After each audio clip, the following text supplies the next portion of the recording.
Welcome back to another episode of Unlocking Your Financial Future. I am Kaitlin Schrock, Director of Operations at Schrock Financial Group, and today I get to co-host, or I should say lead host. Yeah, you're host. Yeah, lead host here, but I have Ben Schrock, owner of Schrock Financial Group, on with me. And in our most recent episode prior to this one, we talked about our Advisor Hub ranking, and it really got me thinking about the last 13 years that we've been in business. In August, we will celebrate our 13th anniversary for Schrock Financial Group. So, Ben, I wanted to have you on so we could kind of have a 13-year reflection episode on the podcast. A bottle of champagne or something to toast to, I guess. And I think it's weird when you were saying that. I'm like, I think we do this about every year around the same time you hop on with me to record something about another year, another celebration.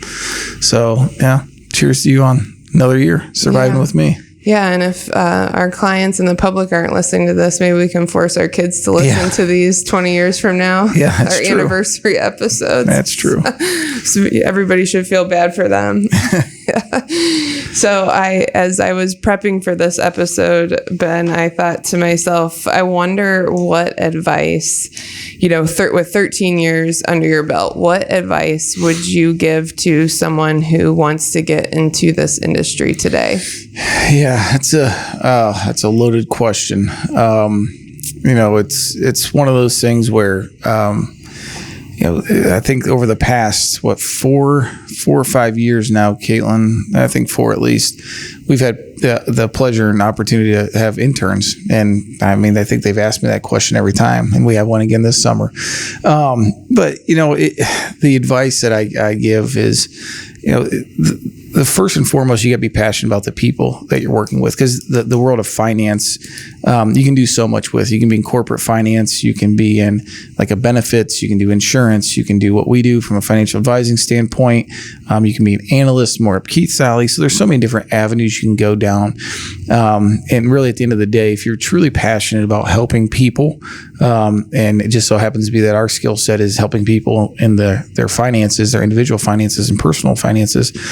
If you're truly passionate about that, then again, you're going to enjoy your work and your passion. So, just really make sure that you're passionate about the helping the people aspect of it. Because at the end of the day, yes, we're financial advisors, but we're in the people business. I mean, we deal with people on a regular basis, on a daily basis, and you got to enjoy that. And if you don't, it's not going to be a fun job. Yeah, it's a tough job. I mean, we talk about it in the office. I don't know if I've shared this. I don't know the exact source of the study, but I want to say last time we read, I think our industry has somewhere on the 90% turnover rate, high 80s, low 90s. High fail rate. Yeah, high fail rate. Yeah. So it is hard to make it in our business. I have my own beliefs about that. And I think a lot of big firms are set up to, it's very hard to succeed under their format. So again, I think we're trying to break the mold a little bit when we're bringing on new advisors and setting them up for success. Yeah, I think, and unfortunately, or fortunately, I should say, I kind of learn by osmosis, and I get to observe a lot in this office, just, sitting here doing the operations work that I do. But one characteristic that I pick up on too, that everything that you hit on, I think is just as important, the people piece of it. Like, it is a people business. You have to be an excellent relationship manager and willing to communicate the hard stuff. That's not always fun, but you definitely have to be, you can't hide behind when the market's the volatility of the market, or, when things are going awry, in the landscape of America that can impact things that we do here. So, but the other big thing that I feel like I observe you and our other team members do is this is not a job where learning stops. So just because you earn your degree in finance, or you pass your Series 65 or get your CFP designation, whatever it may be, every day there is something new and something going on. And so you have to be a constant constant absorber of the information that's out there and reading and constantly willing to learn and pivot from what you thought you knew, right, and apply it to how things currently. Well, and I think it goes back to what I said about the passion. If I didn't like this industry, I wouldn't be reading and reading articles and watching the news and paying attention to that stuff. I believe that again, because of our passion for our industry and helping people, that's our way to do that. Read that information, sift through the noise, and see what actually is, may or may not happen, like the Trump tax bill that's going in place. What is actually inside that thing? Now, I'll admit I haven't read all 10,000, 60, however many thousands of pages, but good we're not bedtime story. Yeah, but we're not just reading the headlines. We're going to make sure that we get the substance out of it, and so that we can translate that to our clients, because that's going to have an immediate impact to them. So I think it's that the willingness to learn is because each of us advisors have that passion about our industry to continue to fuel that fire. Yeah, lifelong learners about the industry. Yeah. So with that being said, all the reading that you do, where do you feel like the industry is heading? What's your pulse? Yeah, that's a great question. Usually when I don't know an answer to questions, Kaitlin and I took a class together in college. It was Geology 101, and I was a senior. She was a sophomore. God, it's way back in the day. And I'd get called on, and I may or may not have been paying attention. I'd sit there in awkward silence until he called on someone else. So I think I'm going to do that when you ask me a tough question today. Just put your head down and pretend like you didn't hear the professor. Yeah. And Kaitlin got more nervous than I did. So I waited it out. I played the waiting game. I was embarrassed for you to not answer the professor. I wanted to answer for you. Yeah. She could only kick me so many times. But no, where's the industry heading? I think and I think we were early to the game, moving towards a fee-based model. So if you're asking me in terms of what we do industry-wise from an advisory standpoint, there is a big movement to continue that direction, adding more fee-based advisory firms. They're starting to pop up more and more. You're getting the resistance from the big players, the Merrills of the world, the Raymond James kind of hybrid on that side, Edward Jones, UBSs. So the big wirehouses are resisting that, where they have both sides of commissionable business through a broker-dealer and then a fee-based side. So I think we're going to continue to see that. And then you have the fee-only gang out there as well, which is also a big movement. So I think we're going to continue to see the movement towards fee-based / fee-only. And I would anticipate, honestly, the fee-only firms starting to increase in size at maybe not at the rate that the fee-based did, the fee-based RIAs did, but I would anticipate that gaining more traction. So a bigger push towards how we're compensated, whether it be fees or commissions. I think we're going to continue to see that shift towards more and more fee-based firms as opposed to commission / fees. Yeah. So I'm not reading the same things that you're reading with me doing, marketing and operations in this industry. But to add on to what you're saying there, the way things are headed, from the space that I read in on this industry, like I said, marketing and operations, it seems like, customers, clients are really craving the relationship aspect of what specifically we do here at our firm. And I feel like I don't often hear that, or the feedback that I get, I should say, from people is that we offer something a little bit different here. It's a much more personalized, customized approach, all-inclusive approach to retirement planning. Yeah. It's not just about the way that you're invested, and the literature that I read and the case studies that I read are about if you aren't there already at your firm or your practice, you need to be thinking about full service for your clients. So how do you feel like the way that we plan and approach retirement planning here has benefited us, or do you see needing to make any adjustments? Yeah, I always look for opportunities to improve, and opportunities to improve doesn't mean adding on more software always. It means maybe executing more in depth that to what we're already doing.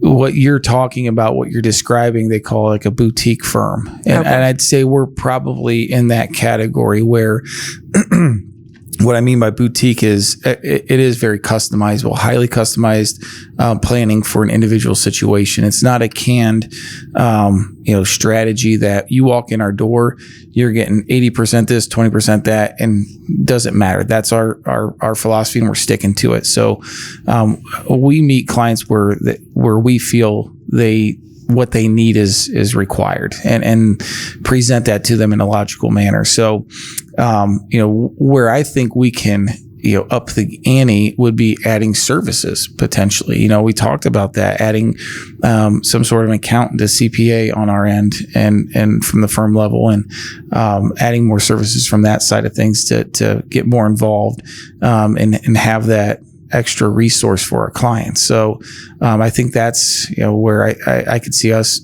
improving or getting better at is adding more. I know it's music to your ears, adding more people, sounds more like problems. A lot of work for Kaitlin, so that's okay though. Yeah, it's for the greater good. Hopefully that wasn't news to you.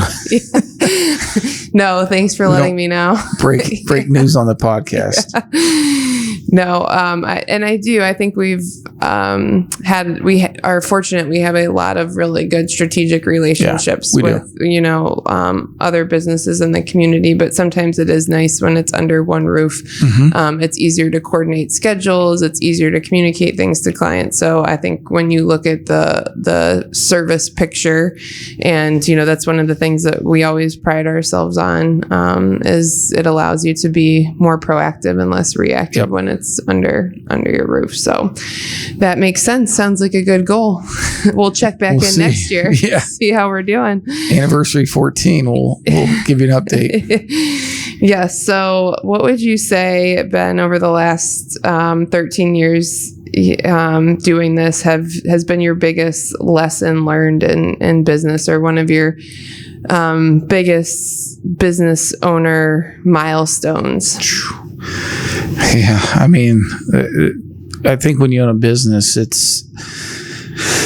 I think oftentimes you don't celebrate the wins, and honestly, making it year one is a big enough victory, because I remember being in the basement, and that's just down the road from us, and paying the rent for a whole year, and making sure that I could basically operate for 1 year.